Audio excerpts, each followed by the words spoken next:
इस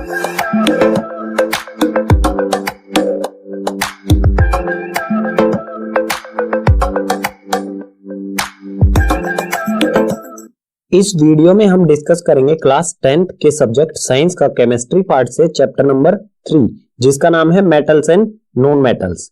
सबसे पहले पढ़ेंगे हम मेटल्स और नॉन मेटल्स की फिजिकल प्रॉपर्टीज। सो चैप्टर को शुरू करने से पहले एक इंफॉर्मेशन और दे देता हूं। एनसीईआरटी सॉल्यूशन, चैप्टर से रिलेटेड एनसीईआरटी सॉल्यूशन और नोट्स दोनों का लिंक जो है वो डिस्क्रिप्शन बॉक्स में दिया गया है। सो चैप्टर को शुरू करते हैं।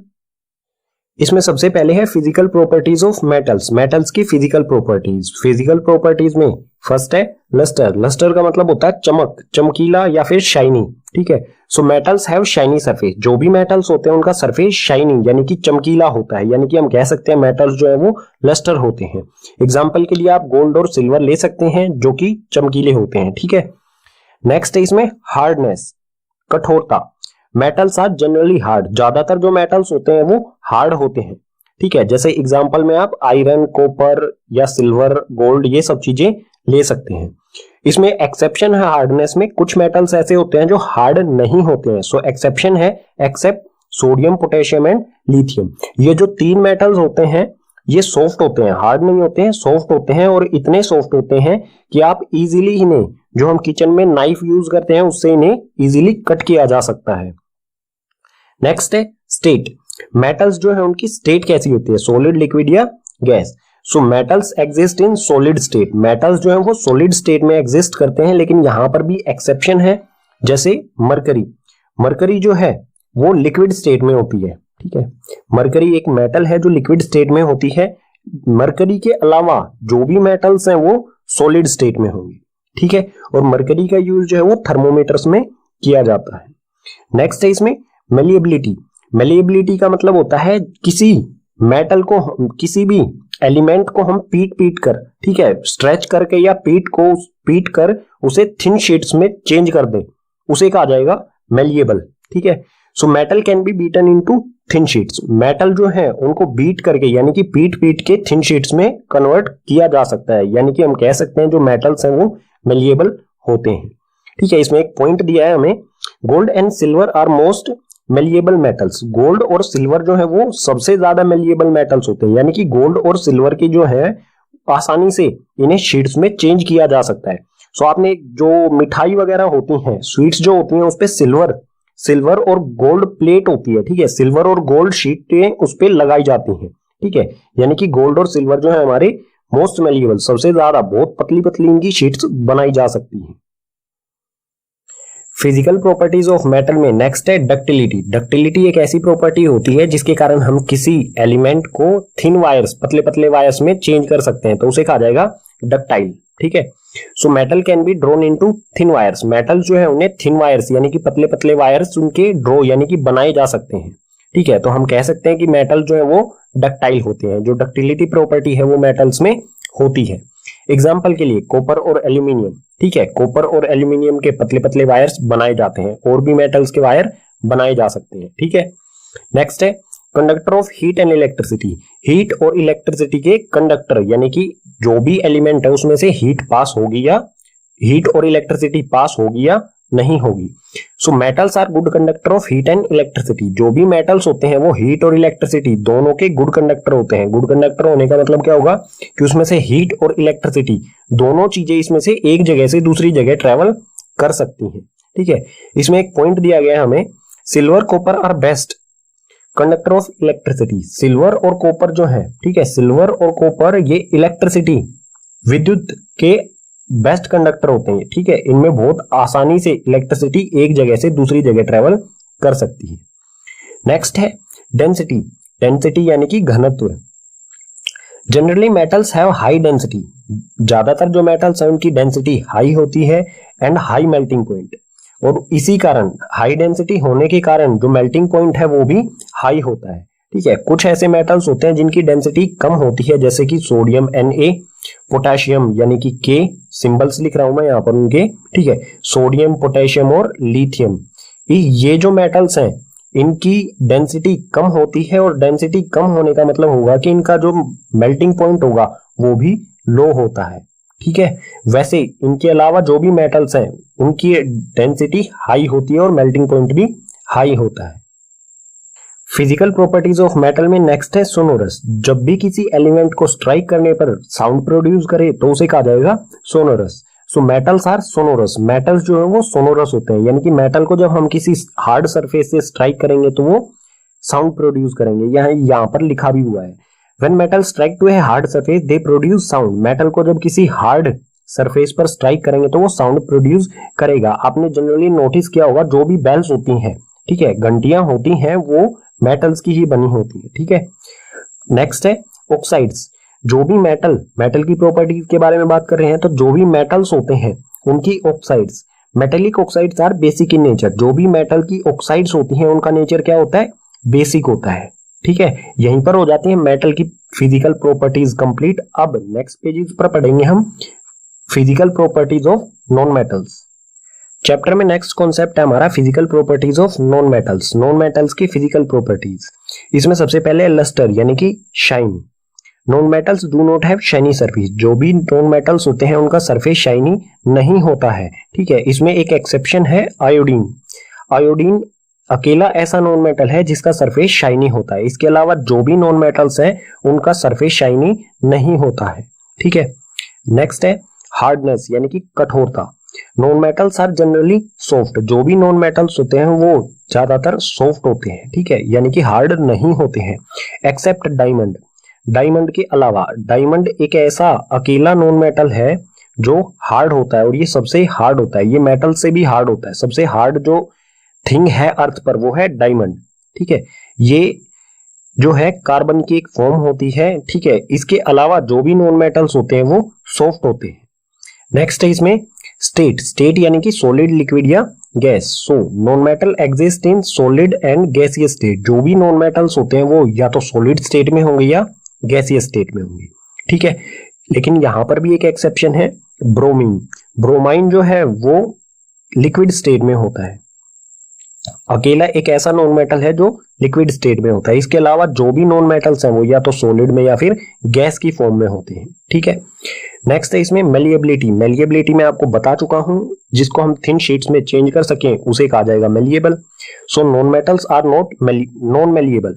जो भी नॉन मेटल्स होते हैं वो नॉन मेलिएबल होते हैं, यानी कि इन्हें थिन शीट्स में कन्वर्ट नहीं किया जा सकता है, ठीक है, इसलिए इन्हें कहा जाएगा non malleable. Physical properties of non metals में नेक्स्ट है डक्टिलिटी। डक्टिलिटी यानी कि थिन वायर्स में कन्वर्ट हो जाए उसे कहेंगे डक्टाइल। जो थिन वायर्स में कन्वर्ट ना हो तो उसे कहेंगे non ductile. So non metals are non ductile. जो भी नॉन मेटल्स है वो नॉन डक्टाइल होते हैं, यानी कि नॉन मेटल्स को थिन वायर्स में कन्वर्ट नहीं किया जा सकता है। नेक्स्ट है conductor of heat and electricity. Electricity और हीट के कंडक्टर की इलेक्ट्रिसिटी और हीट इसमें से पास होगी या नहीं। So non metals are poor conductor of heat and electricity. जो भी नॉन मेटल्स होते हैं वो पुअर कंडक्टर होते हैं हीट और इलेक्ट्रिसिटी दोनों के। पुअर कंडक्टर होने का मतलब होगा कि हीट और इलेक्ट्रिसिटी इसमें से पास नहीं होती है। लेकिन यहाँ पर एक एक्सेप्शन है, ग्रेफाइट। ग्रेफाइट जो है उसमें से इलेक्ट्रिसिटी इजीली पास होती है। जो पेंसिल जो होती है उसको हमें किसी भी प्लग वगैरह में नहीं डालना चाहिए, हमें शॉक लग सकता है, इलेक्ट्रिक शॉक लग सकता है, ठीक है। सो ग्रेफाइट जो है वो इलेक्ट्रिसिटी का गुड कंडक्टर होती है और ये एक नॉन मेटल होता है, ये भी एक कार्बन की फॉर्म होती है, ठीक है। नेक्स्ट है density. Generally non metals have low density and low melting point. ज्यादातर जो नॉन मेटल्स हैं उनकी डेंसिटी जो है वो लो होती है और डेंसिटी लो होने के कारण ही इनका मेल्टिंग पॉइंट जो है वो भी लो होता है, ठीक है। Physical properties of non metals में नेक्स्ट है सोनोरस, यानी कि साउंड प्रोड्यूस होती है या नहीं नॉन मेटल से। So non metals are not sonorous, यानी कि नॉन मेटल्स जो है वो नॉट सोनोरस, यानी कि उनमें से किसी भी तरह की साउंड प्रोडक्शन नहीं होती है। When non metal strike to hard surface they do not produce sound. जब नॉन मेटल को किसी हार्ड सरफेस पर स्ट्राइक किया जाता है तो वो किसी भी प्रकार की साउंड प्रोड्यूस नहीं करते हैं, ठीक है। नेक्स्ट है ऑक्साइड्स। जो भी नॉन मेटल होता है वो ऑक्सीजन के साथ रिएक्शन करके नॉन मेटल ऑक्साइड बनाएगा, ठीक है। सो जो नॉन मेटल ऑक्साइड्स होते हैं उनके बारे में है, non metal oxides are acidic in nature. जो भी नॉन मेटेलिक ऑक्साइड्स होते हैं वो नेचर में एसिडिक होते हैं, ठीक है। इसी के साथ नॉन मेटल्स की फिजिकल प्रॉपर्टीज हो जाती हैं कंप्लीट।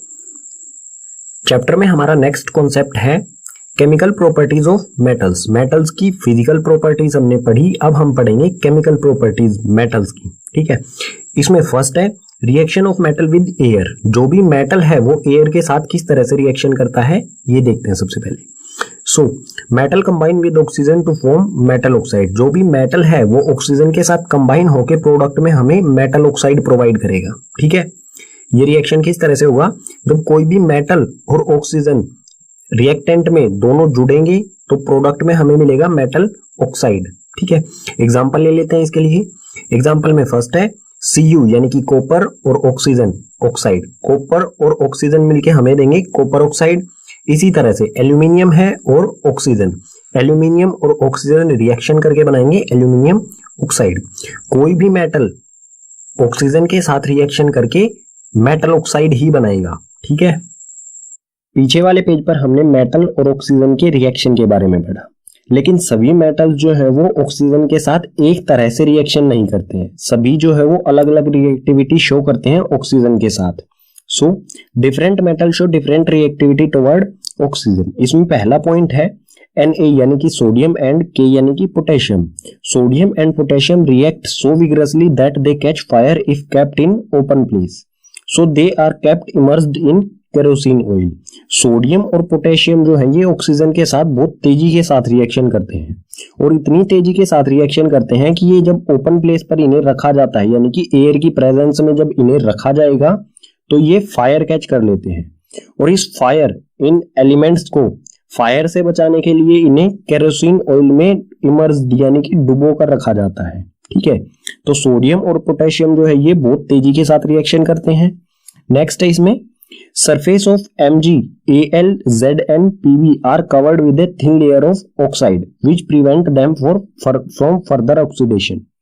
जो भी मैग्नीशियम, एल्यूमिनियम, जिंक और लेड इनका सरफेस होता है वो ऑक्सीजन के साथ रिएक्शन करके एक पतली सी थिन लेयर बना लेता है ऑक्साइड की। ठीक है, अगर मैग्नीशियम होगा, मैग्नीशियम का कोई मेटल है तो मैग्नीशियम एयर के साथ रिएक्शन करके मैग्नीशियम ऑक्साइड लेयर बना लेगा इसके सरफेस पर, मैग्नीशियम एलिमेंट के सरफेस पर। और जो भी सरफेस पर ऑक्साइड बनेगा मेटल ऑक्साइड, वो उसी एलिमेंट को फर्दर आगे ऑक्सीडेशन होने से बचाता है, यानी कि प्रिवेंट करता है मेटल को खराब होने से। ठीक है, नेक्स्ट है Fe does not burn on heating but iron fillings burn vigorously। जब आयरन को बर्न करेंगे, आयरन की कोई रोड है उसको बर्न करेंगे तो वो बस हीट होगी, बर्न नहीं होगी। यानी कि आयरन जो है वो जब बहुत टाइम लगाता है ऑक्सीजन के साथ रिएक्शन करने में, बहुत जल्दी नहीं होता है। लेकिन आयरन फिलिंग्स कहें या आयरन पाउडर कहें, ठीक है, आयरन पाउडर जो है वो बहुत तेजी के साथ जब इसे हीट किया जाएगा तो ये तेजी के साथ बर्न हो जाती है, इजीली ये रिएक्शन करता है ऑक्सीजन के साथ। ठीक है, next Cu does not burn but coated with black copper oxide। जब हम Cu यानी कि कॉपर को जब हम हीट करेंगे तो ये बर्न नहीं होगा, लेकिन इस पर एक ब्लैक लेयर आ जाती है। ठीक है, और जो ब्लैक लेयर होती है वो किस चीज की होती है, कॉपर ऑक्साइड की। तो हम कह सकते हैं कि कॉपर की भी लेयर जो है वो ऑक्सीजन के साथ रिएक्शन करती है। अंदर वाला जो एलिमेंट होगा कॉपर की लेयर के अंदर जो कॉपर होगा वो रिएक्शन नहीं करता है, सिर्फ लेयर कॉपर ऑक्साइड बना लेती है। नेक्स्ट है Au and Ag does not react with oxygen. Metal oxide से रिलेटेड कॉन्सेप्ट है हमारा एम्फोथेरिक ऑक्साइड। एम्फोथेरिक ऑक्साइड्स क्या होती हैं, metal oxides which reacts with both acids as well as bases to produce salt and water are called amphoteric oxide. ऐसी metal oxides जो acids और bases दोनों के साथ रिएक्शन करें और प्रोडक्ट में हमें सॉल्ट और वाटर दें, उसे कहा जाएगा एम्फोथेरिक ऑक्साइड्स। ठीक है, दोनों कंडीशन होनी चाहिए हमें, एसिड और बेसिस के साथ रिएक्शन, दोनों के साथ रिएक्शन भी करें और दोनों के साथ रिएक्शन करके सॉल्ट और वाटर दोनों चीजें हमें प्रोडक्ट में मिले, तो उसे कहा जाएगा एम्फोथेरिक ऑक्साइड। एग्जाम्पल लेते हैं यहाँ पर, एग्जाम्पल में है एल्यूमिनियम ऑक्साइड। एल्यूमिनियम ऑक्साइड जब एसिड यानी कि HCl के साथ रिएक्शन करेगा, ठीक है, ये मेटल ऑक्साइड और ये HCl के साथ रिएक्शन करेगा जब एसिड के साथ, तो प्रोडक्ट में हमें मिलेगा एल्यूमिनियम क्लोराइड। ये एक सोल्ट होता है, ठीक है, सोल्ट, और साथ में H2O यानी कि वाटर। सो इसने क्या किया, एसिड के साथ रिएक्शन करके हमें सोल्ट और वाटर दिया। अब चेक करते हैं बेस के साथ भी क्या हमें ये सोल्ट और वाटर ही देता है। सो यहाँ पर है एल्यूमिनियम ऑक्साइड, ये रिएक्शन कर रहा है NaOH यानी कि सोडियम हाइड्रो ऑक्साइड, जो कि एक बेस होता है। एल्यूमिनियम ऑक्साइड जब बेस के साथ रिएक्शन करके हमें प्रोडक्ट में दे रहा है सोडियम एल्यूमिनियम ऑक्साइड, ठीक है, ये भी एक सोल्ट होता है, सोल्ट, और साथ में H2O यानी कि वाटर, दोनों चीजों के साथ ये रिएक्शन कर रहा है। सबसे पहले ये एसिड और बेस दोनों के साथ रिएक्शन कर रहा है, और प्रोडक्ट में हमें सोल्ट और H2O, दोनों कंडीशन में हमें सोल्ट और H2O मिल रहा है, तो हम इसे कहेंगे एम्फोटेरिक ऑक्साइड, ठीक है। जो भी मेटल ऑक्साइड्स सोल्ट और वाटर दें और एसिड्स और बेसिस दोनों के साथ रिएक्शन करें तो उसे कहा जाएगा एम्फोटेरिक ऑक्साइड, ठीक है। यहां पर जो एल्यूमिनियम ऑक्साइड है ये है amphoteric oxide. Chemical properties of metals में नेक्स्ट है reaction of metal with water, metal का वाटर के साथ रिएक्शन। मेटल वाटर के साथ रिएक्शन करके मेटल और वाटर दोनों रिएक्शन करेंगे और बनाएंगे मेटल ऑक्साइड या फिर मेटल हाइड्रो ऑक्साइड, ठीक है। दोनों में से कोई एक चीज बनेगी, या तो मेटल ऑक्साइड या मेटल हाइड्रो ऑक्साइड, और साथ में हाइड्रोजन गैस, ठीक है। जो हाई रिएक्टिव मेटल्स होंगे वो मेटल हाइड्रो ऑक्साइड बनाएंगे, और जो लीस्ट रिएक्टिव या मॉडरेट रिएक्टिव होंगे वो मेटल ऑक्साइड बनाएंगे, ठीक है। और अगर कोई मेटल ऑक्साइड है वो वाटर के साथ रिएक्शन करता है तो उसमें प्रोडक्ट में मिलेगा हमें मेटल हाइड्रो ऑक्साइड। कुछ एग्जांपल्स देख लेते हैं यहाँ पर। सोडियम Na यानी कि सोडियम हाई रिएक्टिव मेटल है, सो सोडियम H2O यानी कि वाटर के साथ रिएक्शन करके NaOH यानी कि सोडियम हाइड्रो ऑक्साइड और साथ में हाइड्रोजन गैस बनाएगा, ठीक है। इसी तरह से कैल्शियम, ये भी हाई रिएक्टिव मेटल है। कैल्शियम और वाटर दोनों रिएक्शन करेंगे और प्रोडक्ट में मिलेगा हमें कैल्शियम हाइड्रो ऑक्साइड और हाइड्रोजन गैस। एक और एग्जांपल देख लेते हैं। Fe, ये मॉडरेट रिएक्टिव है यानी कि ज्यादा तेजी के साथ रिएक्शन नहीं करता है। सो ये है आयरन। Fe जो होता है वो होता है आयरन, फेरिक भी कहा जाता है इसे। आयरन H2O यानी कि वाटर के साथ रिएक्शन करके फेरिक ऑक्साइड या फिर आयरन ऑक्साइड कह सकते हैं हम, फेरिक ऑक्साइड या फिर आयरन ऑक्साइड बनाएगा और साथ में हाइड्रोजन गैस इसमें से रिलीज होगी, ठीक है। पीछे वाले पेज पर हमने मेटल और वाटर के रिएक्शन के बारे में पढ़ा, लेकिन अलग अलग मेटल्स जो हैं वो वाटर की अलग अलग फॉर्म के साथ रिएक्शन करते हैं। इस पेज पर यही पढ़ेंगे। सो यहाँ पर है different metals react with different forms of water. अलग अलग मेटल्स जो होते हैं वो वाटर की अलग अलग फॉर्म के साथ रिएक्शन करते हैं। इसमें फर्स्ट है Na यानी कि सोडियम, K यानी कि पोटेशियम एंड Ca यानी कि calcium. Sodium, potassium and calcium react with cold water. ये तीनों जो मेटल्स हैं वो कोल्ड वाटर के साथ रिएक्शन करेंगे, ठीक है। नेक्स्ट है इसमें Al यानी कि एल्यूमिनियम, Fe यानी कि आयरन या फिर फेरिक, और Zn यानी कि जिंक। एल्यूमिनियम, आयरन और जिंक रिएक्ट विद स्टीम। ये तीनों मेटल्स जो हैं वो स्टीम यानी कि भाप के साथ रिएक्शन करते हैं, ठीक है। नेक्स्ट है इसी में Mg react with hot water. Magnesium hot water के साथ रिएक्शन करता है। नेक्स्ट है Ca एंड Mg, कैल्शियम और magnesium float on water surface as bubbles of hydrogen stick to their surface. Calcium और मैग्नीशियम जो है वाटर के साथ रिएक्शन करते समय वाटर के सरफेस पर आ जाते हैं, क्योंकि जो हाइड्रोजन के बबल्स होते हैं वो कैल्शियम और मैग्नीशियम में के साथ चिपक जाते हैं और उन्हें फ्लोट करके ऊपर की तरफ वाटर सरफेस पर ले आते हैं। इसी में नेक्स्ट है Au, Ag, Cu, Pb, gold, silver, Cu यानी कि कॉपर और Pb यानी कि लेड, ठीक है।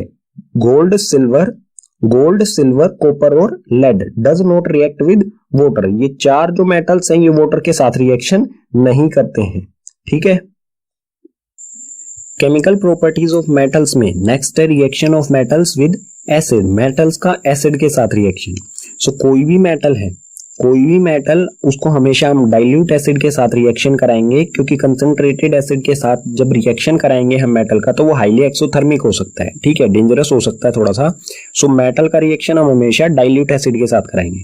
सो कोई भी मेटल डाइल्यूट एसिड के साथ रिएक्शन करके प्रोडक्ट में हमें देगा सोल्ट और साथ में हाइड्रोजन गैस, ठीक है। एग्जांपल्स देख लेते हैं इसके लिए। एग्जांपल में है यहाँ पर फेरिक यानी कि आयरन Fe, और साथ में एसिड में है यहाँ पर hydrochloric acid, dilute hydrochloric acid. जब ये दोनों रिएक्शन करेंगे, आयरन और हाइड्रोक्लोरिक एसिड दोनों रिएक्शन करेंगे तो प्रोडक्ट में हमें मिलेगा आयरन क्लोराइड, ठीक है, या फिर कह सकते हैं फेरिक क्लोराइड, और ये एक सोल्ट होता है, ठीक है। हमें मिलेगा फेरिक क्लोराइड सोल्ट और साथ में हाइड्रोजन गैस, ठीक है, एक और एग्जांपल देख लेते हैं। यहाँ पर है aluminium. Aluminium HCl dilute hydrochloric acid के साथ रिएक्शन करेगा तो प्रोडक्ट में हमें मिलेगा AlCl यानी कि एल्यूमिनियम क्लोराइड और साथ में हाइड्रोजन गैस। एल्यूमिनियम क्लोराइड जो है ये एक सोल्ट होता है, ठीक है। सो दोनों मतलब जो भी हमारी कंडीशन होगी, कोई भी मेटल और एसिड रिएक्शन करके हमेशा सोल्ट और हाइड्रोजन गैस ही हमें प्रोडक्ट में देंगे।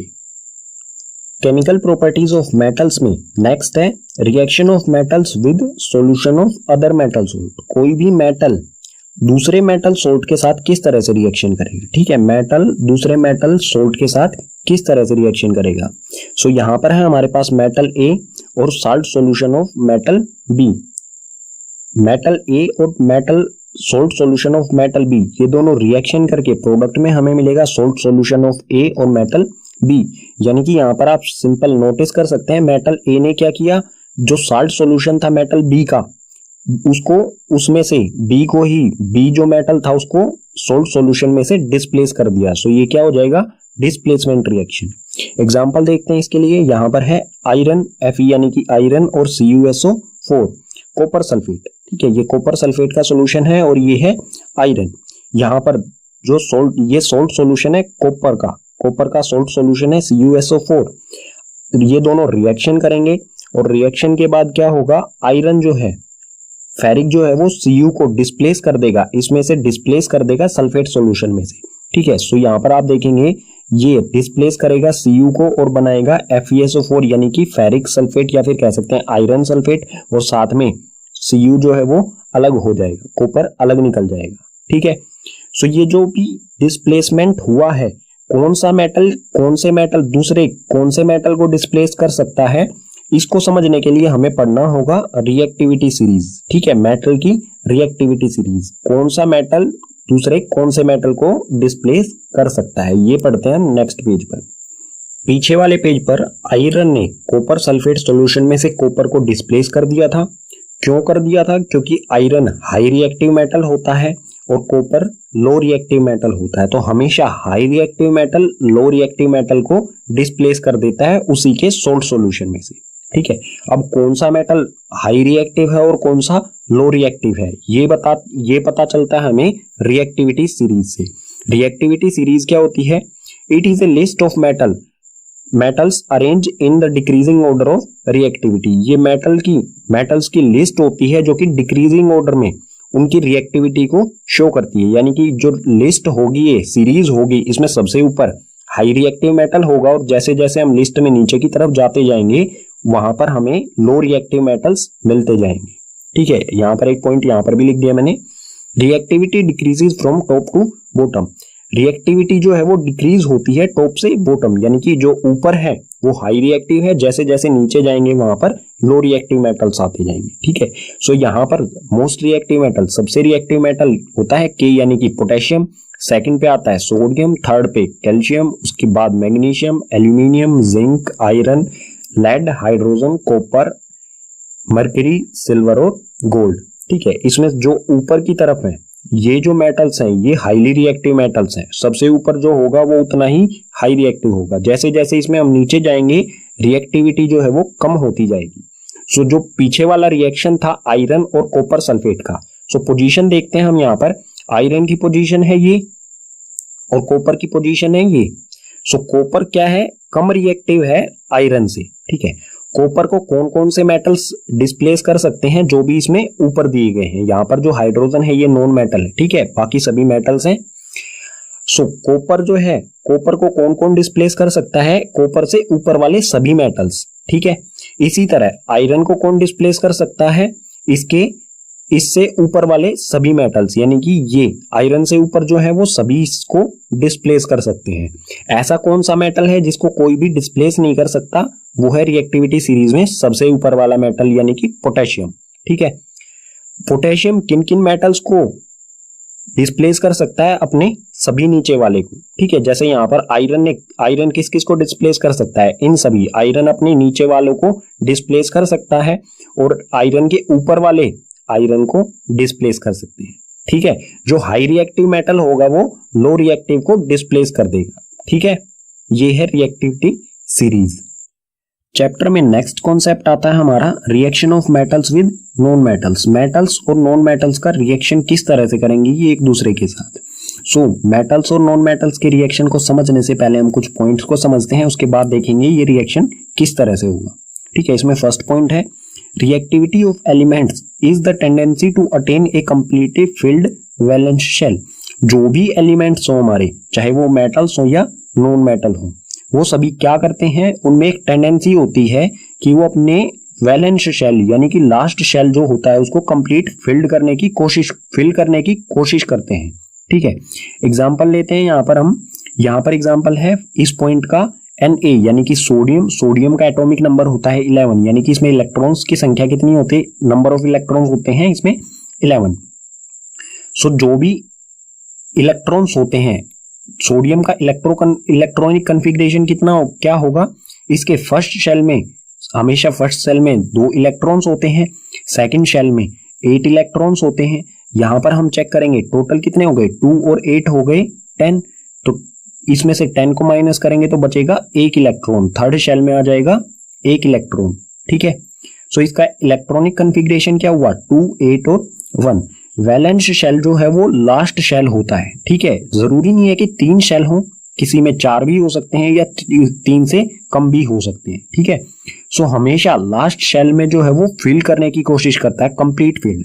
और कंप्लीट फील्ड करने के लिए टोटल जो लास्ट हमेशा वैलेंस शेल में उसको टोटल 8 इलेक्ट्रॉन्स की जरूरत होती है। यहां पर कितना है, 1। सो या तो इसमें ये 7 इलेक्ट्रॉन्स को ले सकता है जिसमें बहुत ज्यादा एनर्जी लगेगी, लेकिन ये 1 इलेक्ट्रॉन को इजीली लूज कर सकता है। अगर 1 इलेक्ट्रॉन को ये लूज कर देगा तो इसका वैलेंस शेल कौन सा होगा, सेकंड वाला। ठीक है, थर्ड तो रहेगा ही नहीं, फिर कोई भी इलेक्ट्रॉन नहीं है उसमें, तो थर्ड जो शेल है वो खत्म हो जाएगा और लास्ट वैलेंस शेल होगा इसका सेकंड। ठीक है, सो इसकी इलेक्ट्रॉनिक कन्फिग्रेशन होगी वो होगी Na की इलेक्ट्रॉनिक कन्फिग्रेशन 2 और 8। ठीक है, जब ये 1 इलेक्ट्रॉन को लूज कर देगा, तो कोई भी एलिमेंट है वो इस तरह से काम करता है, जो भी उसका लास्ट शेल हो उसमें 8 बनाने की कोशिश करता है वो। ठीक है, अगर 1 है, 4 से कम होंगे तो वो लूज करने की कोशिश करेगा, और 4 से ज्यादा होंगे तो वो गेन करने की कोशिश करेगा, किसी दूसरे एलिमेंट से लेने की कोशिश करेगा। ठीक है, इसके बारे में आगे और डिटेल में पढ़ेंगे जब हम मेटल और नॉन मेटल का रिएक्शन पढ़ेंगे। ठीक है, इसमें नेक्स्ट पॉइंट है metal lose electron from their valence shell to form cation. जो मेटल्स होते हैं, ठीक है, कोई भी मेटल है वो हमेशा इलेक्ट्रॉन्स को लूज करते हैं वैलेंस शेल से। यहां पर आपने देखा सोडियम क्या है, एक मेटल है, ये वैलेंस शेल लास्ट शेल में कितने इलेक्ट्रॉन्स है, 1। ये 1 को हमेशा लूज करेगा और बनाएगा कैटायन। ठीक है, यानी कि Na नेगेटिव बनाएगा हमेशा। ठीक है, सॉरी Na पॉजिटिव बनाएगा। ठीक है, Na पॉजिटिव यानी कि पॉजिटिव साइन क्या दर्शाता है कि इसने 1 इलेक्ट्रॉन जो है वो गिव अप कर दिया है, किसी दूसरे एलिमेंट को दे दिया है। ठीक है, नेक्स्ट पॉइंट है non metals gain electron in their valence shell to form an. जो भी नॉन मेटल्स होते हैं वो हमेशा इलेक्ट्रॉन्स का गेन करते हैं और लास्ट शेल में हमेशा ये गेन करेंगे इलेक्ट्रॉन्स का और बनाएंगे एनियंस। ठीक है, यानी कि जैसे क्लोरीन होता है, ठीक है, क्लोरीन एक इलेक्ट्रॉन किसी से लेता है और बनाता है Cl नेगेटिव। ठीक है, ये नेगेटिव जो साइन है ये क्या शो करता है कि इसने कोई 1 इलेक्ट्रॉन किसी दूसरे एलिमेंट से लिया है। ठीक है, अब इस तरह का जो रिएक्शन होता है जिसमें मेटल लूज करता है और नॉन मेटल गेन करता है इलेक्ट्रॉन को। ठीक है, इसी तरह से इन दोनों में रिएक्शन होता है। ठीक है, मेटल जो है वो नॉन मेटल को गिव कर देता है, कुछ इलेक्ट्रॉन्स दे देता है उनके साथ रिएक्शन करते हुए। ठीक है, इस तरह का जो रिएक्शन होता है उसमें जो कंपाउंड बनता है सो उसे क्या कहा जाता है, the compound formed by the transfers of electrons from metal to non metal are called ionic compound or electrovalent compound. जो भी कंपाउंड बनेगा जब कोई मेटल इलेक्ट्रॉन ट्रांसफर कर दे, ठीक है, मेटल नॉन मेटल को इलेक्ट्रॉन ट्रांसफर कर दे, उसे कहा जाएगा आयनिक कंपाउंड या फिर कह सकते हैं इलेक्ट्रोवैलेंट कंपाउंड। ठीक है, ये कंपाउंड हमेशा बनेगा मेटल्स और नॉन मेटल्स के रिएक्शन में। ठीक है, अब एग्जांपल देख लेते हैं मेटल और नॉन मेटल्स का रिएक्शन जो है वो किस तरह से होता है, किस तरह से मेटल एक इलेक्ट्रॉन लूज करता है या एक से ज्यादा लूज करता है, और नॉन मेटल जो है वो किस तरह से गेन करता है, और ये दोनों कैटायन और एनियन किस तरह से बनते हैं। ठीक है, मेटल और नॉन मेटल का जो रिएक्शन होता है यानी कि आयनिक कंपाउंड जो बनता है वो किस तरह से बनता है उसका एक एग्जांपल ले लेते हैं। सो इसमें एग्जांपल ले रहे हैं हम फॉर्मेशन ऑफ NaCl। NaCl यानी कि सोडियम क्लोराइड किस तरह से बनता है। सो Na होता है सोडियम, ठीक है, और Cl होता है क्लोरीन। Na का इलेक्ट्रॉनिक कॉन्फ़िगरेशन होता है 2 8 और 1, और Cl का होता है 2 8 और 7। ठीक है, इसके वैलेंस शेल में एक इलेक्ट्रॉन होता है और इसके वैलेंस शेल में 7 इलेक्ट्रॉन होते हैं। सो हम इसे बनाएंगे इस तरह से Na, इसके वैलेंस शेल यानी कि लास्ट शेल में कितने इलेक्ट्रॉन, एक। ठीक है, इसे हम एक डॉट से शो कर सकते हैं। और इसी तरह क्लोरीन के वैलेंस शेल में कितने इलेक्ट्रॉन्स, 7। सो इसे हम क्रॉस से शो करेंगे 1 2 3 4 5 6 एंड 7। ये हो गए क्लोरीन के इलेक्ट्रॉन्स और ये हो गया एक सोडियम का इलेक्ट्रॉन। सोडियम इलेक्ट्रॉन क्या करेगा, ये अपने वैलेंस शेल को कंप्लीट करने की कोशिश करेगा। इसको 7 की जरूरत है लेकिन 7 लेने में तो बहुत ज्यादा एनर्जी लगेगी, इसलिए ये क्या करेगा, एक को इजीली लूज कर देगा, और ये लूज करेगा वो जो इलेक्ट्रॉन है वो क्लोरीन को दे देगा। ठीक है, ये इलेक्ट्रॉन आ गया यहाँ पर क्लोरीन के पास। जो भी ये इलेक्ट्रॉन देगा, देने वाला हमेशा क्या होता है, पॉजिटिव होगा, और लेने वाला हो जाएगा नेगेटिव। ठीक है, और ये बनाएगा यहाँ पर NaCl। ठीक है, इसको अगर हम इक्वेशन की फॉर्म में लिखेंगे तो किस तरह से लिखेंगे, ये है सोडियम, ये Na पॉजिटिव, इसके इलेक्ट्रॉनिक कॉन्फ़िगरेशन है 2 8 1। एक इलेक्ट्रॉन ये लूज कर दिया, इसने यहां से एक इलेक्ट्रॉन लूज किया, पॉजिटिव चार्ज आ गया इस पर, और ये बचा यहाँ पर 2 8, और एक इलेक्ट्रॉन यहाँ पर आ गया अलग से। ठीक है, जो इलेक्ट्रॉन होगा अलग से निकला वो होगा नेगेटिव चार्ज। ठीक है, एक इलेक्ट्रॉन आ गया। अब ये जो एक इलेक्ट्रॉन है ये कहां पर जाएगा, ये जाएगा क्लोरीन के पास। यहां पर है क्लोरीन, इसका इलेक्ट्रॉनिक कॉन्फ़िगरेशन 2 8 7, और इसमें एक इलेक्ट्रॉन प्लस कर देंगे, ये वाला नेगेटिव इलेक्ट्रॉन इसमें प्लस कर देंगे, तो ये बन जाएगा क्लोरीन नेगेटिव। ठीक है, इसका इलेक्ट्रॉनिक कॉन्फ़िगरेशन हो जाएगा 2 8 8। ठीक है, और इस पर चार्ज क्या होगा, नेगेटिव, क्योंकि इसने एक इलेक्ट्रॉन कहां से लिया है, किसी से। जो भी किसी से लेगा तो उसका नेगेटिव चार्ज, जो किसी को इलेक्ट्रॉन देगा उस पर पॉजिटिव चार्ज। ठीक है, एक और एग्जांपल देख लेते हैं मेटल और नॉन मेटल के रिएक्शन में। AlCl2 यानी कि एल्यूमिनियम क्लोराइड किस तरह से बनता है। सो एल्यूमिनियम जो होता है उसका इलेक्ट्रॉनिक कॉन्फ़िगरेशन होता है 2 8 2। ठीक है, यानी कि इसका एटॉमिक नंबर क्या होता है, 12। ठीक है, और क्लोरीन का हम पहले ही पता है हमें 2 8 और 7। सो क्या होगा इसमें, एल्यूमिनियम के वैलेंस शेल में कितने इलेक्ट्रॉन है, 2। सो ये बनाएंगे हम एल्यूमिनियम, इसके वैलेंस शेल में ये 2 इलेक्ट्रॉन्स, ये डॉट जो बनाए ये हो गए 2 इलेक्ट्रॉन्स। इसी तरह क्लोरीन के वैलेंस शेल में 7 इलेक्ट्रॉन्स जो हम क्रॉस से शो कर रहे हैं। ठीक है, सो ये हो गए 7 इलेक्ट्रॉन्स क्लोरीन के। अब जो एल्यूमिनियम है ये एक इलेक्ट्रॉन तो क्लोरीन को दे देगा। अब क्लोरीन का इलेक्ट्रॉनिक कॉन्फ़िगरेशन तो हो गया पूरा, 8 इसमें पूरे हो गए, लेकिन अभी भी इसके पास एक इलेक्ट्रॉन बचा, तो ये क्या करेगा, एक और क्लोरीन होगा उसको दे देगा। ठीक है, यानी कि एल्यूमिनियम जो है वो 2 क्लोरीन के साथ रिएक्शन करेगा। ये दूसरा क्लोरीन जो एक इलेक्ट्रॉन है ये इसको दे देगा। ठीक है, सो ये हो जाएगा, इस पर चार्ज हो जाएगा, जब ये 2 इलेक्ट्रॉन्स को दे देगा तो हो जाएगा 2 पॉजिटिव, और क्लोरीन एक नेगेटिव चार्ज इस पर और एक इस पर।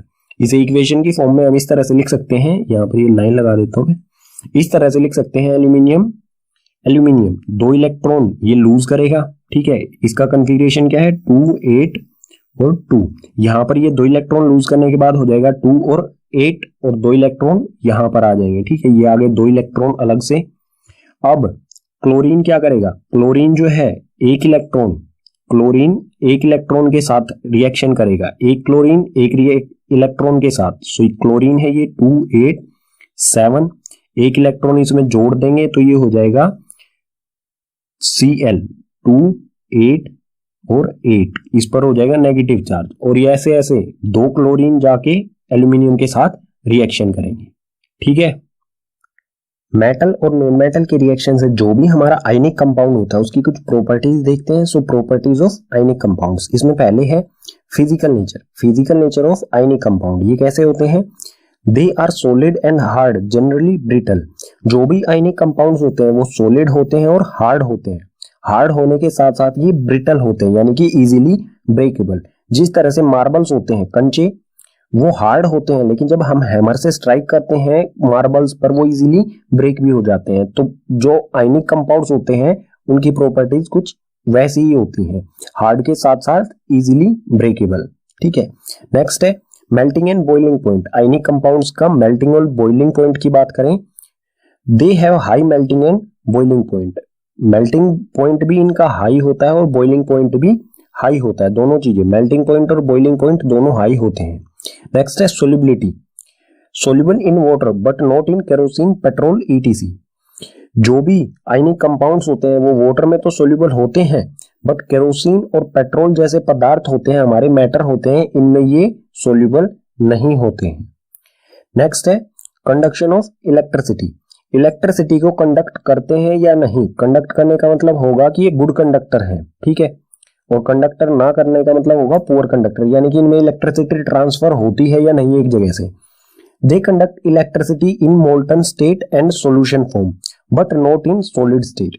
अगर ये मोल्टन स्टेट में है, यानी कि पिघली हुई अवस्था में है, तो ये इलेक्ट्रिसिटी को कंडक्ट करेंगे, ठीक है, मोल्टन स्टेट में कंडक्ट करते हैं इलेक्ट्रिसिटी को, और सॉल्यूशन की फॉर्म में है तो भी इलेक्ट्रिसिटी को कंडक्ट करते हैं।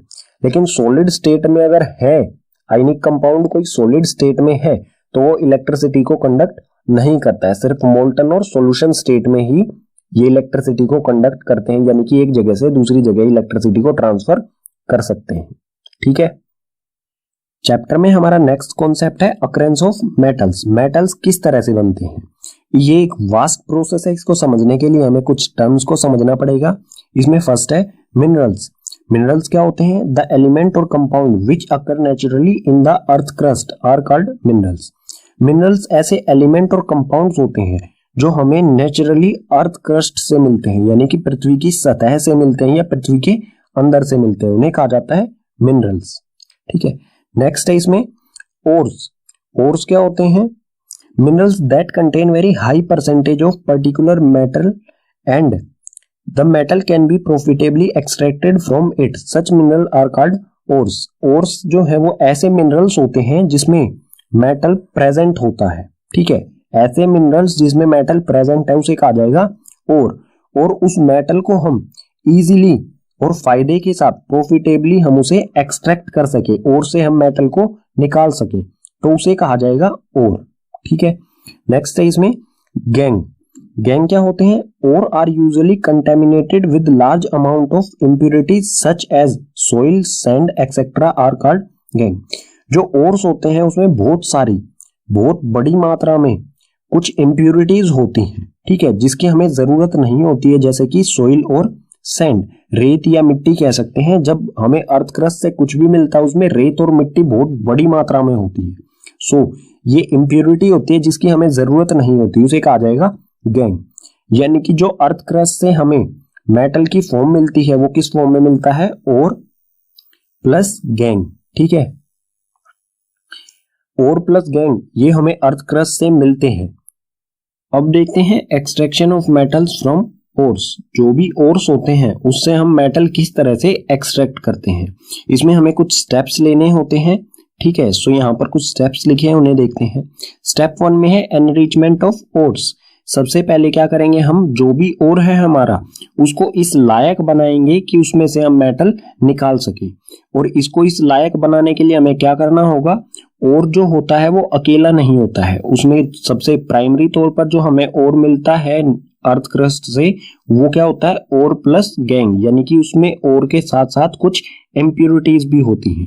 सबसे पहले क्या करेंगे, इन इम्प्यूरिटीज को अलग करेंगे। ठीक है, इनको जब हम अलग कर देंगे यानी कि गैंग जो है उसको हम निकाल देंगे तो बचेगा और। उसके बाद इस और से हम मेटल्स को निकालते हैं। ठीक है, जब हमें मेटल्स मिल जाएंगे उसके बाद हम करेंगे रिफाइनिंग ऑफ मेटल्स। ठीक है, ये 3 स्टेप्स हमें लेने होते हैं। मेटल्स को लास्ट में करेंगे हम रिफाइनिंग, यानी कि बिल्कुल प्योरेस्ट फॉर्म में लेके आएंगे मेटल की। ठीक है, इन तीनों स्टेप्स को एक एक करके पढ़ते हैं डिटेल में। ठीक है, नेक्स्ट पेजेस पर। एक्सट्रैक्शन ऑफ मेटल में स्टेप 1 है हमारा enrichment of ores. Enrichment of ores होता क्या है?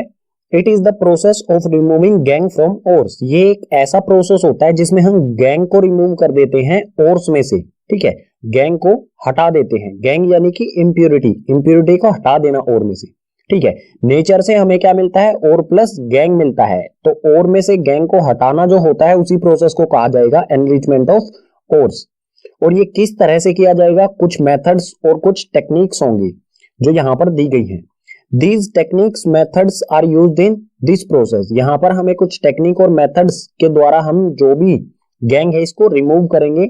इसमें फर्स्ट है हाइड्रोलिक वॉशिंग, सेकंड है मैग्नेटिक सेपरेशन, थर्ड है फ्रोथ फ्लोटेशन और लास्ट फोर्थ है केमिकल सेपरेशन जिसे लीचिंग भी कहा जाता है। सो इन मेथड्स को एक एक करके नेक्स्ट पेजेस पर डिटेल में पढ़ते हैं। सबसे पहले देखेंगे hydraulic washing. Enrichment of ores यानी कि जो भी हमें मिनरल्स से ओर्स मिलते हैं उनके साथ जो भी इंप्योरिटीज मिलती हैं गैंग, उसको रिमूव किस तरह से किया जाएगा, उसका फर्स्ट प्रोसेस है हाइड्रोलिक वॉशिंग। हाइड्रोलिक वॉशिंग को ग्रेविटी सेपरेशन भी कहा जाता है। सो इसके प्रिंसिपल और किस बेसिस पर ये काम करता है उसको पढ़ते हैं। In this process crushed ore are washed by water stream. If an ore is denser than gangue, then the gangue particle are washed away with water stream and heavy ores remain behind. इस process में सबसे पहले हम क्या करेंगे? Ores और gang, जो भी हमें ओर और गैंग अर्थ क्रस्ट से मिला है उसे हम क्रश करेंगे और उसे पानी से, वाटर स्ट्रीम से उसे वॉश करेंगे, ठीक है। अगर ओर की डेंसिटी ज्यादा होगी गैंग से, ठीक है, यानी कि गैंग की डेंसिटी कम है, ओर की डेंसिटी ज्यादा है, तो गैंग पार्टिकल्स जो है वो वाटर के साथ बह जाएंगे और पीछे रहेंगे ओर पार्टिकल्स, ठीक है। ओर पार्टिकल्स जो है वो पीछे रह जाएंगे और गैंग पार्टिकल्स है वो पानी के साथ बह जाएंगे, ठीक है। इसको डायग्राम से समझते हैं किस तरह से काम करता है। इसके लिए हमें जरूरत होती है एक स्लोप टेबल की, ठीक है। ये स्लोप टेबल होती है जिसमें गड्ढे होते हैं, डग्स होते हैं। इसमें क्रश्ड ओर डाला जाता है ऊपर की ओर, ठीक है। इसमें क्रश और क्रश्ड करके इसमें डाल दिया जाता है और इससे पानी का बहाव भी छोड़ दिया जाता है। जैसे जैसे ओर आता रहता है इसमें से ऐसे ऐसे पानी का बहाव भी आता रहता है। इन डग्स यानी कि गड्ढों में है जो है वो ओर रह जाता है और पानी के बहाव के कारण जो भी इंप्योरिटी है वो पानी के साथ बह के इस टैंक में आ जाएगी।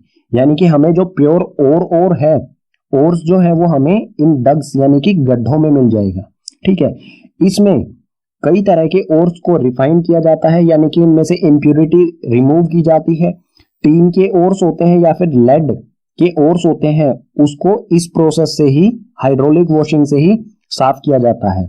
और इस प्रोसेस को गोल्ड रिफाइनिंग, गोल्ड जो है हमें फ्री स्टेट में मिलता है लेकिन उसमें से इंप्योरिटी हटाने के लिए, सैंड या फिर क्ले, मिट्टी को निकालने के लिए इस प्रोसेस का यूज किया जाता है गोल्ड से, ठीक है। एनरिचमेंट ऑफ ओर में हमारा सेकंड प्रोसेस है मैग्नेटिक सेपरेशन। ये किस बेसिस पर काम करता है?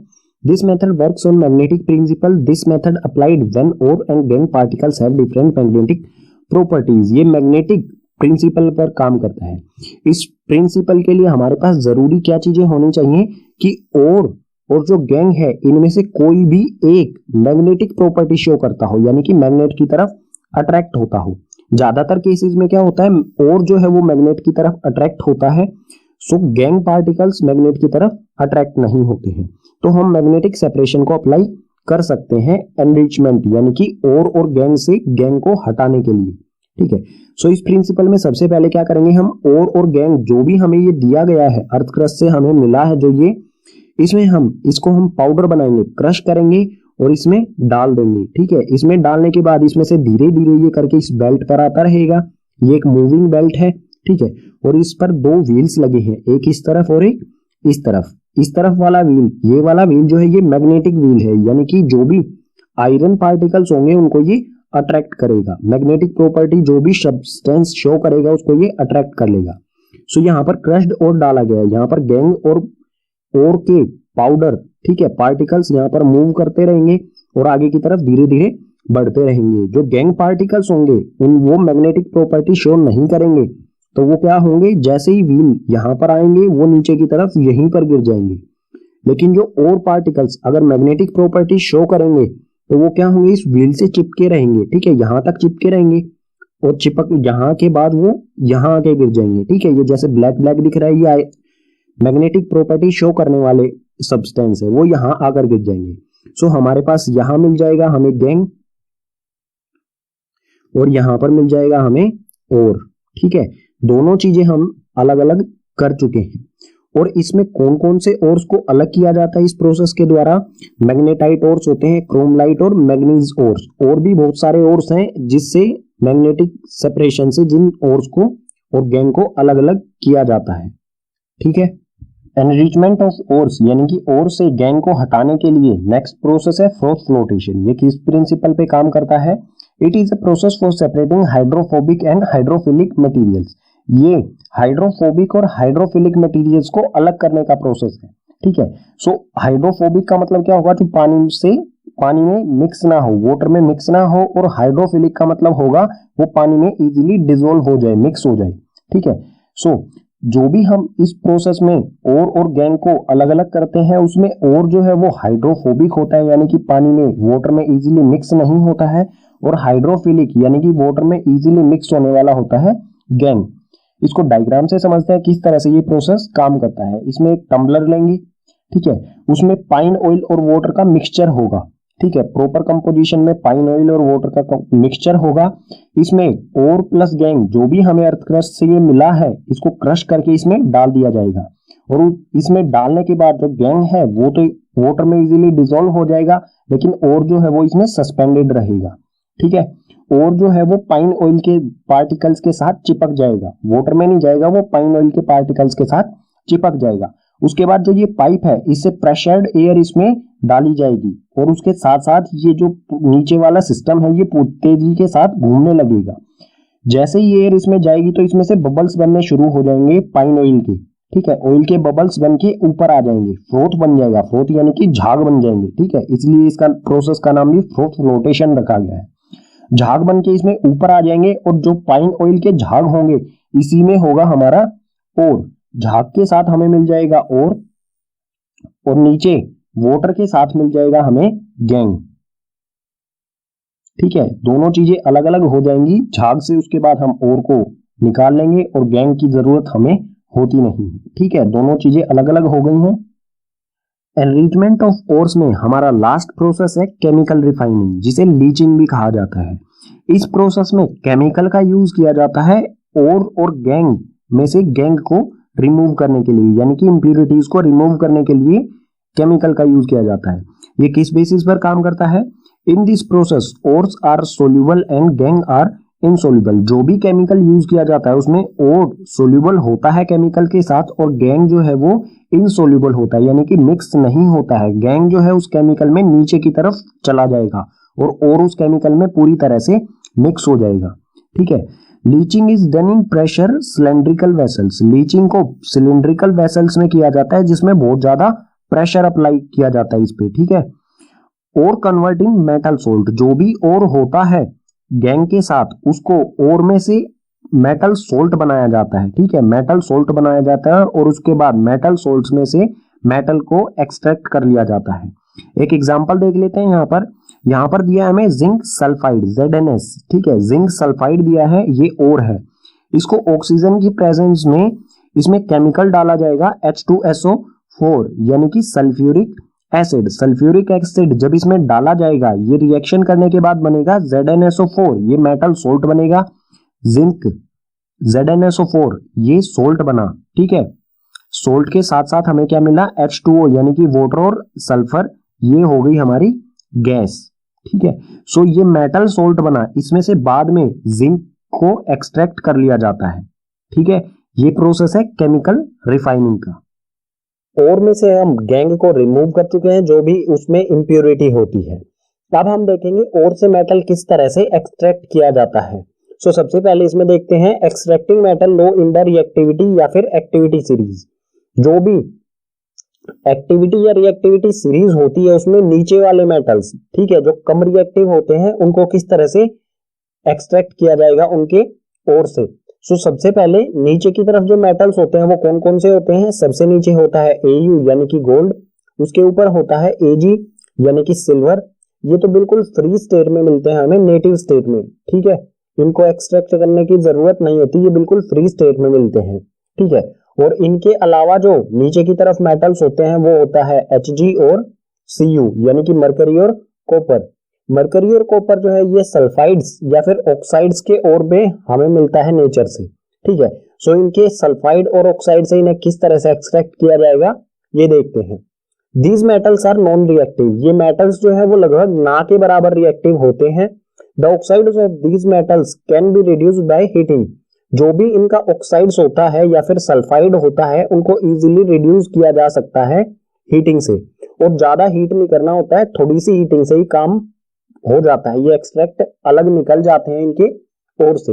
एग्जांपल देख लेते हैं इसके लिए, जैसे Hg यानी कि मरकरी एक्सट्रैक्ट फ्रॉम सिनाबार, यानी कि HgS जो मरकरी सल्फाइड होता है ये और होता है मरकरी का जिसे सिनाबार कहा जाता है। तो सिनाबार में से मरकरी को किस तरह से एक्सट्रैक्ट किया जाएगा, इसकी जो रिएक्शन होगा वो किस तरह से होगा, ये है मरकरी सल्फाइड, इसको ऑक्सीजन की प्रेजेंस में हीट करेंगे, हीट करने के बाद ये बन जाएगा HgO यानी कि मरकरी ऑक्साइड, और सल्फर डाइऑक्साइड गैस जो है वो बन इसमें से निकल जाएगी, ठीक है।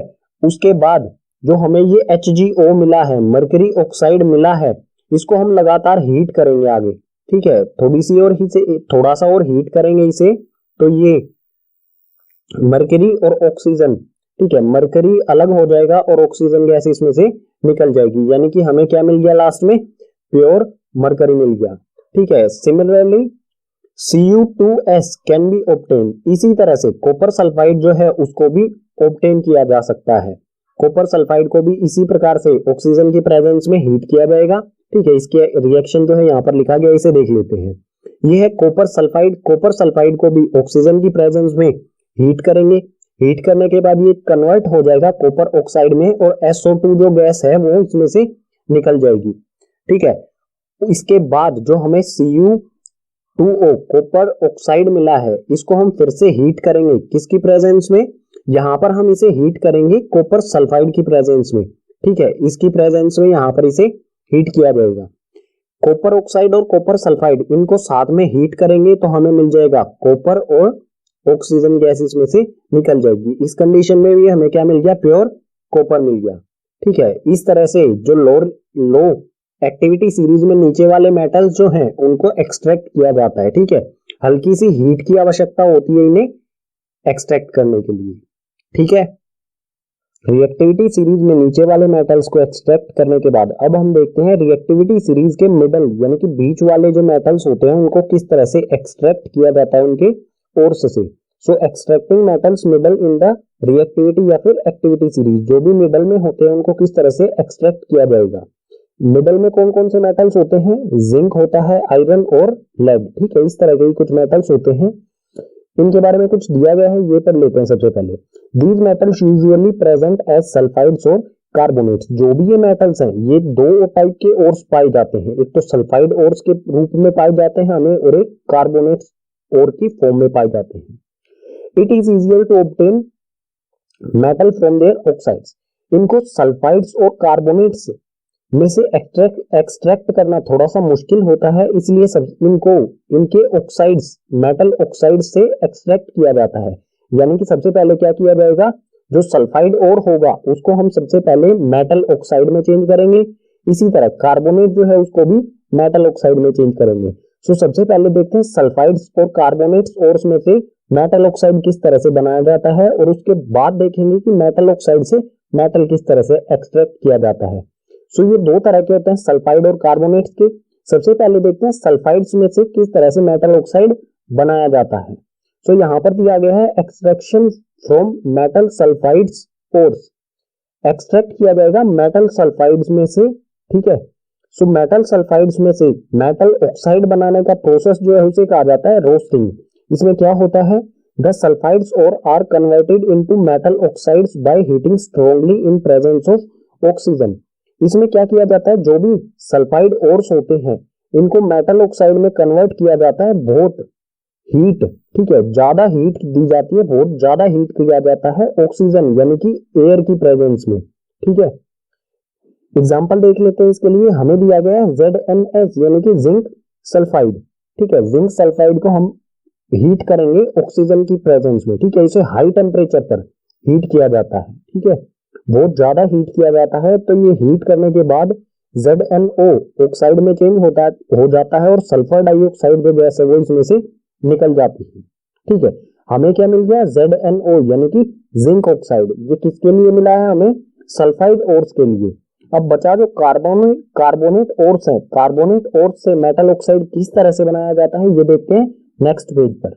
अब है extraction from metal carbonate ores. जो मेटल कार्बोनेट्स ओर होते हैं उससे किस तरह से एक्सट्रैक्ट किया जाता है, इस प्रोसेस को कहा जाता है कैल्सिनेशन, ठीक है। यानी कि मेटल कार्बोनेट्स को मेटल ऑक्साइड में चेंज करने का प्रोसेस जो है उसे कहा जाता है कैल्सिनेशन, ठीक है। इसमें क्या होता है, the carbonate ores are change into oxides by heating strongly in absence या फिर लिमिटेड ऑक्सीजन। इसमें जो भी कार्बोनेट ओर्स होते हैं उनको मेटल ऑक्साइड में चेंज किया जाता है, ठीक है। उनके ऑक्साइड में चेंज किया जाता है बहुत ज्यादा हीट करके, ठीक है। या तो वहां पर ऑक्सीजन होनी ही नहीं चाहिए या फिर लिमिटेड ऑक्सीजन होनी चाहिए, ठीक है, ऑक्सीजन की एब्सेंस में। कार्बोनेट क्या होता है, कार्बोनेट होता है CO3।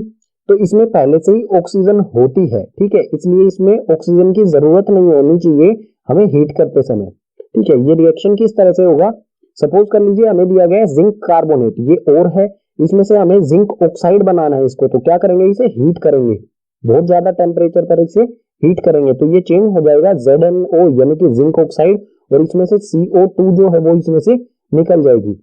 सो पीछे वाला प्रोसेस जो था रोस्टिंग, उसमें भी हमें क्या मिल गया था, जिंक ऑक्साइड, और इस वाले प्रोसेस में कैल्सिनेशन में भी हमें क्या मिल गया है, zinc oxide. Now we get metal oxide by the process of roasting और कैल्सिनेशन। जोन सा भी हमारा प्रोसेस था, रोस्टिंग सल्फाइड ओर्स के लिए और कैल्सिनेशन कार्बोनेट ओर्स के लिए, इन दोनों प्रोसेस से हमें क्या मिल गया है, मेटल ऑक्साइड मिल गया है, ठीक है। अब मेटल नेक्स्ट पेज पर हम देखेंगे कि मेटल ऑक्साइड से मेटल किस तरह से मिलेगा हमें। रिएक्टिविटी सीरीज के मिडल वाले मेटल्स के ओर्स को हमने कन्वर्ट किया मेटल ऑक्साइड में रोस्टिंग और कैल्सिनेशन प्रोसेस से, और हमें मिला मेटल ऑक्साइड यानी कि ZnO, ठीक है। दोनों प्रोसेस से, रोस्टिंग और कैल्सिनेशन से हमें क्या मिला था, मेटल ऑक्साइड। एग्जांपल में ZnO मिला था हमें। अब इस ZnO का हम करेंगे रिडक्शन, यानी कि इसमें से मेटल को अलग करेंगे, ठीक है। So reduction of metal oxide to metal, जो भी ये मेटल ऑक्साइड है इसमें से हम मेटल निकालेंगे रिडक्शन प्रोसेस से। रिडक्शन क्या होता है, चैप्टर 1 में आप पढ़ चुके होंगे, फिर से बता देता हूं। It means removing of oxygen from a compound. जो भी हमें कंपाउंड दिया गया है इसमें से ऑक्सीजन को अलग करना, ठीक है। ऑक्सीजन को अलग करेंगे तो यहां पर बच जाएगा सिर्फ Zn, यानी कि हमें प्योर मेटल मिल जाएगा। For reduction we use some reducing agents. Reduction हम किस चीज से करेंगे, कुछ रिड्यूसिंग एजेंट से। और रिड्यूसिंग एजेंट्स कौन कौन से होते हैं, जैसे कि कार्बन, कार्बन मोनोऑक्साइड और H2। कार्बन को यहाँ पर कोक भी कहा जाता है, ठीक है। सो इन रिड्यूसिंग एजेंट्स का यूज करेंगे इसमें से ऑक्सीजन को हटाने के लिए। और जो भी रिड्यूसिंग एजेंट्स होते हैं वो ऑक्सीजन के साथ बहुत अच्छे से बॉन्डिंग बनाते हैं, किसी भी दूसरे कंपाउंड से वो ऑक्सीजन को हटा लेते हैं, खुद उनके साथ ऑक्सीजन के साथ रिएक्शन करते हैं। सो हमने लिया यहाँ पर ZnO जो हमें रोस्टिंग और कैल्सिनेशन प्रोसेस से मिला था, और उसकी कार्बन के साथ रिएक्शन कराएंगे। जैसे ही हम इसमें कार्बन के साथ रिएक्शन कराएंगे तो ये हो जाएगा Zn, जिंक बन जाएगा, और हमें मिलेगा कार्बन मोनोऑक्साइड। यहाँ पर ZnO किस में चेंज हो गया, Zn में, यहाँ यानी कि यहाँ पर क्या हुआ, ZnO का रिडक्शन, ठीक है। और हमें प्योर मेटल मिल गया, यानी कि जो मिडल वाले मेटल्स थे उनके ओर से हमने सबसे पहले रोस्टिंग और कैल्सिनेशन प्रोसेस से उनका मेटल ऑक्साइड बनाया, और उसके बाद मेटल ऑक्साइड का किया हमने रिडक्शन, उसके बाद हमें मिल गया ये मेटल, ठीक है। एक्सट्रैक्शन ऑफ मेटल्स में रिएक्टिविटी सीरीज के लो नीचे वाले मेटल्स और मिडल यानी कि बीच वाले मेटल्स को एक्सट्रैक्ट करने के बाद अब हम देखते हैं extracting metals top in the activity series या फिर रिएक्टिविटी सीरीज। जो रिएक्टिविटी सीरीज या फिर एक्टिविटी सीरीज में टॉप वाले मेटल्स हैं उनको किस तरह से एक्सट्रैक्ट किया जाएगा। टॉप में कौन कौन से मेटल्स होते हैं, sodium, potassium, calcium, magnesium, aluminium, ये सारे मेटल्स होते हैं। इनको किस तरह से एक्सट्रैक्ट किया जाएगा, इसमें हमें फर्स्ट पॉइंट दिया है, these metals are highly reactive these are not reduced with reducing agents. जो ये मेटल्स हैं ये हाईली रिएक्टिव होते हैं और इनको रिड्यूसिंग एजेंट से रिड्यूस नहीं किया जा सकता है। रिड्यूसिंग एजेंट्स हम पीछे वाले पेजेस पर पढ़ चुके हैं, जैसे कार्बन, हाइड्रोजन या फिर carbon monoxide. In reducing agent से इनको रिड्यूस नहीं किया जा सकता है। सो इनको किस तरह से एक्सट्रैक्ट किया जाएगा? These metals are extracted by electrolytic reduction from their molten state. इनको इलेक्ट्रोलाइटिक रिडक्शन किया जाएगा, यानी कि इलेक्ट्रिसिटी के द्वारा इनका रिडक्शन किया जाएगा इनकी मोल्टन स्टेट। मोल्टन स्टेट यानी कि पिघली हुई अवस्था से सबसे पहले इन्हें पिघलाया जाएगा। जो भी और होगा उसे सोल्ट में कन्वर्ट करके उसे पिघलाया जाएगा, मेल्ट किया जाएगा। उसके बाद एक एग्जांपल देख लेते हैं। एग्जांपल में है extraction of Na from NaCl। सबसे पहले क्या किया गया है? सोडियम ऑक्साइड को सोडियम क्लोराइड बनाया गया है। ठीक है, सोडियम क्लोराइड से हम सोडियम किस तरह से निकाला जाता है, एक्सट्रैक्ट किया जाता है, ये देखते हैं। इसमें हमें 2 पॉइंट दिए गए हैं, इनको बाद में पढ़ेंगे। डायग्राम से समझते हैं कि Na यानी कि सोडियम हमें किस तरह से मिलेगा। यहाँ पर रिएक्टिविटी सीरीज में सेकंड नंबर पर जो है वो सोडियम आता है, यानी कि ये हाई रिएक्टिव मेटल है। ठीक है, सो डायग्राम से समझते हैं। ये रोड्स हैं, इलेक्ट्रिक रोड्स हैं। ठीक है, सबसे पहले क्या करेंगे? NaCl सोडियम क्लोराइड को मेल्ट करेंगे। मेल्ट करने के बाद इस टम्बलर में डाल दिया जाएगा। ठीक है, और सोडियम हमने ये कंपाउंड बनता कैसे है? सोडियम इसमें Na पॉजिटिव चार्ज होता है और क्लोरीन नेगेटिव चार्ज होता है। ठीक है, Na एक इलेक्ट्रॉन क्लोरीन को दे देता है। अगर ये Na देता है तो ये पॉजिटिव चार्ज और ये लेने वाला जो है वो नेगेटिव चार्ज होगा।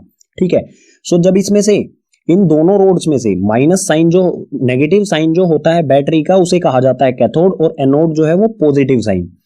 सो इसमें जब इलेक्ट्रिसिटी पास की जाएगी, जैसे ही इसमें स्विच ऑन किया जाएगा, इलेक्ट्रिसिटी पास की जाएगी तो इनकी जो बॉन्डिंग है NaCl ये टूट जाएगी। किस कारण? इलेक्ट्रिसिटी के कारण। ठीक है, इलेक्ट्रिसिटी इसका रीजन होगा और Na पॉजिटिव साइन है तो Na जो है वो कैथोड यानी कि नेगेटिव साइन की तरफ। हमेशा पॉजिटिव नेगेटिव साइन अट्रैक्ट होते हैं एक दूसरे से। सो पॉजिटिव सोडियम जो है वो कैथोड की तरफ आ जाएगा और क्लोरीन जो है वो एनोड पर आ जाएगी और क्लोरीन एनोड पर आकर गैस बनकर यहां से निकल जाएगी। सो हमें कैथोड पे क्या मिलेगा? सोडियम। इसे हम कैथोड से कलेक्ट कर लेंगे प्योर सोडियम को। ठीक है, सो एक्सट्रैक्शन ऑफ मेटल्स में ये 2 पॉइंट्स में यही कहा गया है। Metal deposit at cathode. जो भी मेटल होगा हमारे सोल्ट सॉल्यूशन में वो कैथोड पर जमा हो जाएगा। ठीक है, डिपॉजिट यानी कि जमा हो जाएगा।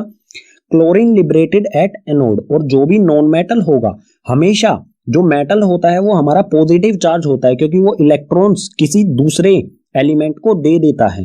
ठीक है, और जो भी मेटल के अलावा होगा, चाहे वो क्लोरीन हो या और कुछ भी हो, वो नेगेटिव चार्ज होगा और वो कहां से लिबरेट होगा? एनोड से। एनोड से ये गैस बन के निकल जाएगा। ठीक है, फाइनली हमें मेटल मिलेगा कैथोड पर। यानी कि हम तीनों रिएक्टिविटी सीरीज के लो वाले मेटल्स, मिडल वाले मेटल्स और टॉप वाले मेटल्स तीनों का एक्सट्रैक्शन हो चुका है कंप्लीट। यानी कि स्टेप 2 था एक्सट्रैक्शन ऑफ मेटल्स में, वो हो गया है कंप्लीट। अब चलते हैं स्टेप 3 जो है refining of metals. Extraction of metal में हमारा स्टेप 3 है refining of metals. Refining of metals जो है वो इलेक्ट्रोलाइसिस प्रोसेस से किया जाता है। ठीक है, so electrolysis widely use for metal refining. जो इलेक्ट्रोलाइसिस प्रोसेस है ये मेटल रिफाइनिंग के लिए ज्यादातर यूज किया जाता है क्योंकि ये बहुत इजी मेथड होता है। ठीक है, इसे डायग्राम की मदद से समझते हैं। एग्जांपल ले लेते हैं। ठीक है, एग्जांपल में हम इसमें कॉपर को रिफाइन करेंगे। ठीक है, कॉपर यानी कि Cu। कॉपर को किस तरह से रिफाइन किया जाता है समझ लेते हैं। इसमें क्या किया जाएगा? कॉपर को रिफाइन करना है तो हमें कॉपर की एक प्योर कॉपर की एक रोड लेंगे या फिर प्लेट लेंगे जो कैथोड पर लगाएंगे। ठीक है, कैथोड यानी कि नेगेटिव साइन की तरफ। और एक लगाएंगे हम जिसको हमने एक्सट्रैक्ट किया है यानी कि जिसे रिफाइन किया जाना है उसे लगाएंगे हम एनोड यानी कि पॉजिटिव साइन पर। ठीक है, ये कैथोड पर जो हमारी रोड होगी या प्लेट होगी ये बिल्कुल थिन यानी कि पतली होनी चाहिए और एनोड पर जो ये है ये मोटी होनी चाहिए, थिक होनी चाहिए। ठीक है, उसके बाद दोनों ये कॉपर की रोड होंगी, ये प्योर और ये इम्प्योर जिसे रिफाइन किया जाना है। ठीक है, और जो ये टम्बलर है इसमें एक सॉल्यूशन लेंगे। सॉल्यूशन कौन सा होगा? जोन से भी मेटल को, कॉपर को रिफाइन करना है तो कॉपर का ही सल्फेट सॉल्यूशन यानी कि CuSO4 इसमें सॉल्यूशन लिया जाएगा। ठीक है। जोन सा भी मेटल है, अगर हम एल्यूमिनियम को इसमें रिफाइन करेंगे तो एल्यूमिनियम सल्फेट होना चाहिए यहाँ पर, ठीक है। कॉपर को रिफाइन कर रहे हैं तो कॉपर सल्फेट का यहाँ पर सॉल्यूशन लिया जाएगा इसमें। उसके बाद किया जाएगा यहाँ से स्विच ऑन। जैसे ही स्विच को ऑन किया जाएगा इसमें से इलेक्ट्रिसिटी पास होना शुरू हो जाएगी, ठीक है। इलेक्ट्रिसिटी इसमें से पास होना शुरू हो जाएगी और जो कॉपर है, ठीक है, एनोड पर जो कॉपर है वो किसमें कन्वर्ट हो जाएगा, Cu। जो एनोड पर हमारा कॉपर है, ये कॉपर है, ये ब्रेक हो जाएगा इलेक्ट्रिसिटी की वजह से। कॉपर Cu2 पॉजिटिव, इसकी वैलेंसी होती है 2 पॉजिटिव, ठीक है। चार्ज होता है कॉपर पर 2 पॉजिटिव और ये 2 इलेक्ट्रॉन यहां पर लूज कर देगा, ठीक है। 2 इलेक्ट्रॉन ये एनोड पर लूज करेगा। जो कॉपर 2 पॉजिटिव है ये डिसॉल्व हो जाएगा कॉपर सल्फेट सॉल्यूशन में। जो भी ये सॉल्यूशन है इसमें डिसॉल्व हो जाएगा ये कॉपर 2 पॉजिटिव। और जो पहले से ही जो सल्फेट सॉल्यूशन है हमारा, इसमें पहले से ही जो कॉपर है, ठीक है, इसमें पहले से ही जो कॉपर है वो डिपॉजिट हो जाएगा, इकट्ठा हो जाएगा कैथोड वाली रोड पर, चिपक जाएगा जाके, ठीक है। इसी तरह से एनोड पर जो है ये 2 पॉजिटिव चार्ज ये एनोड से निकलता रहेगा प्योर कॉपर। इस जो भी हमारा सल्फेट सॉल्यूशन है, कॉपर सल्फेट का सॉल्यूशन है, इसमें डिसॉल्व होता रहेगा और जो पहले से ही इस कॉपर सल्फेट सॉल्यूशन में कॉपर है वो कैथोड पर चिपकता रहेगा, ठीक है।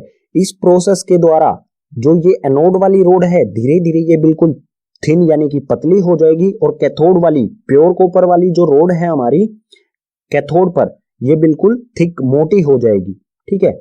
और जो भी इसमें इंप्यूरिटी स्लैग्स होंगे वो यहां पर आ जाएंगे नीचे की तरफ, एनोड के नीचे की तरफ, ठीक है। इसे एनोड मड भी कहा जाता है जो भी इंप्यूरिटीज होती हैं। सो इन पॉइंट्स को पढ़ लेते हैं। When current pass through it impure metal dissolve in electrolyte. जो भी इम्प्योर मेटल होगा, जैसे ही हम इसमें से इलेक्ट्रिसिटी पास करेंगे, जो भी इम्प्योर मेटल होगा वो इस सॉल्यूशन में इम्प्योर मेटल होगा वो इस सॉल्यूशन में डिसॉल्व होना शुरू हो जाएगा। सेकंड है N equivalent amount of pure metal from solution deposit at cathode. जो इस एनोड से जो भी मेटल इसमें डिसॉल्व हुआ है उतना ही मेटल इस सॉल्यूशन से कैथोड पर डिपॉजिट हो जाएगा, ठीक है। थर्ड है इसमें the insoluble impurity settle down at the bottom of anode and it is called anode mud. और जो भी इंप्योरिटी होगी मेटल्स में वो सेटल डाउन नीचे की तरफ बैठ जाएगी, एनोड के नीचे की तरफ बैठ जाएगी और उसे एनोड मड भी कहा जाता है, ठीक है।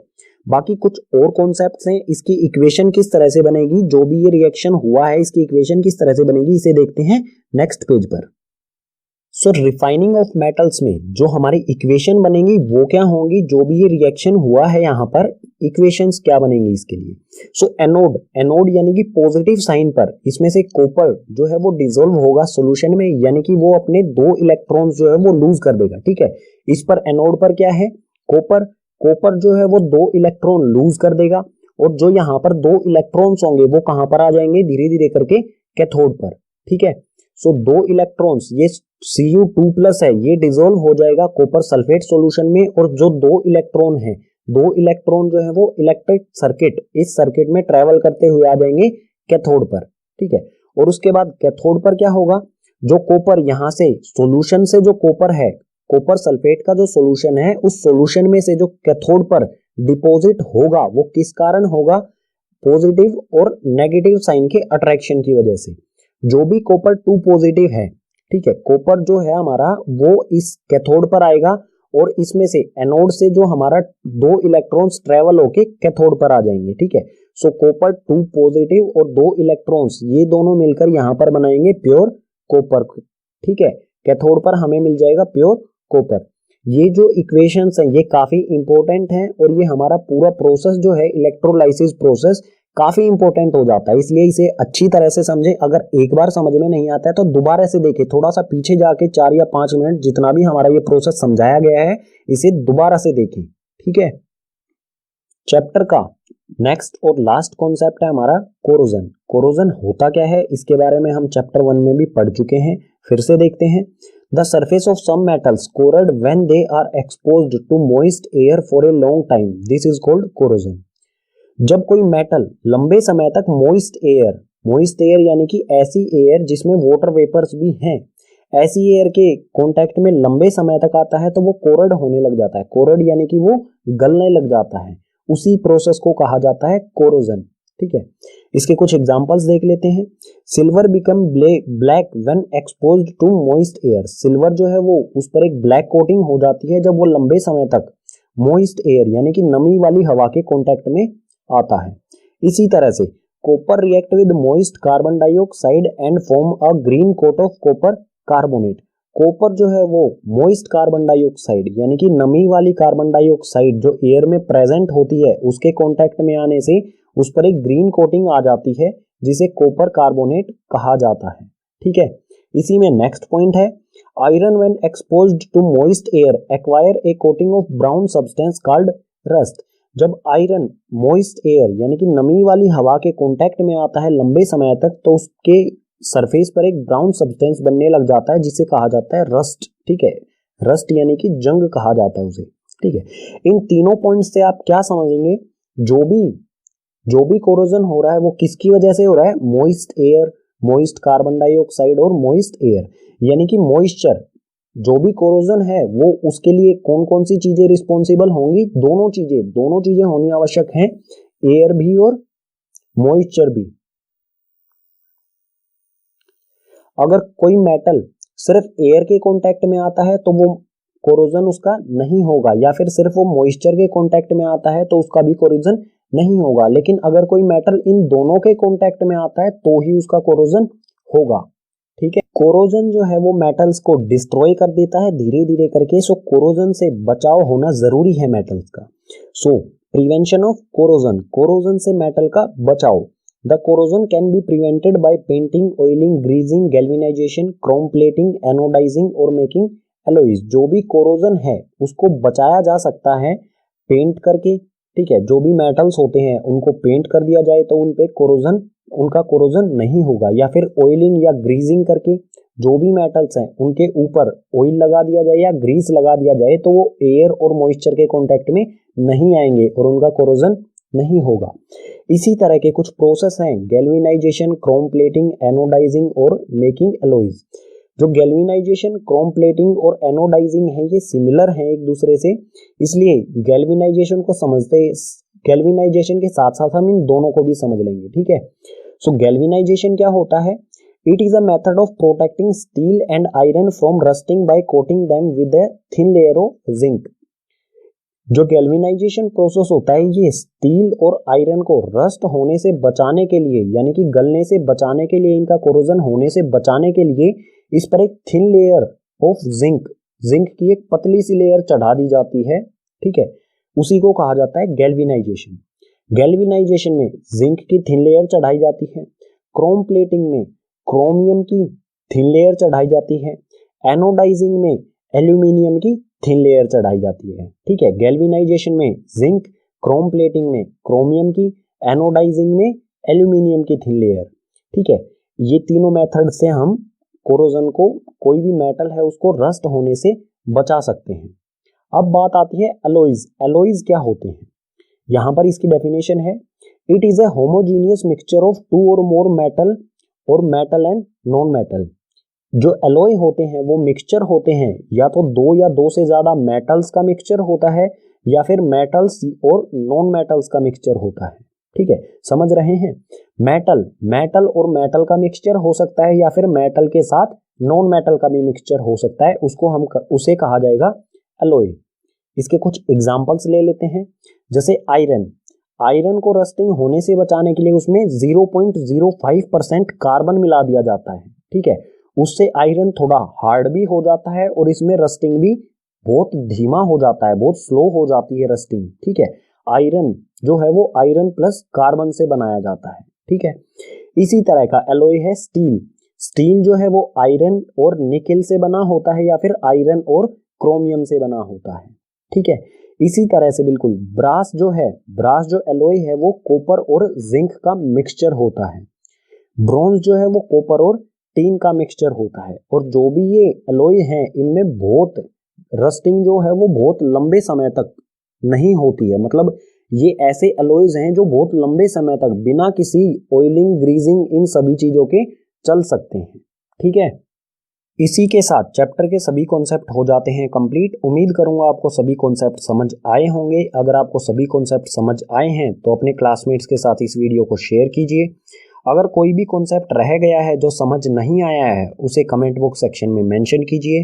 और एनसीईआरटी सॉल्यूशन और जो नोट्स हैं उनका लिंक जो है वो डिस्क्रिप्शन बॉक्स में दिया गया है, वहां से आप जाके नोट्स और एनसीईआरटी सॉल्यूशंस को रीड भी कर सकते हैं और राइट डाउन भी कर सकते हैं।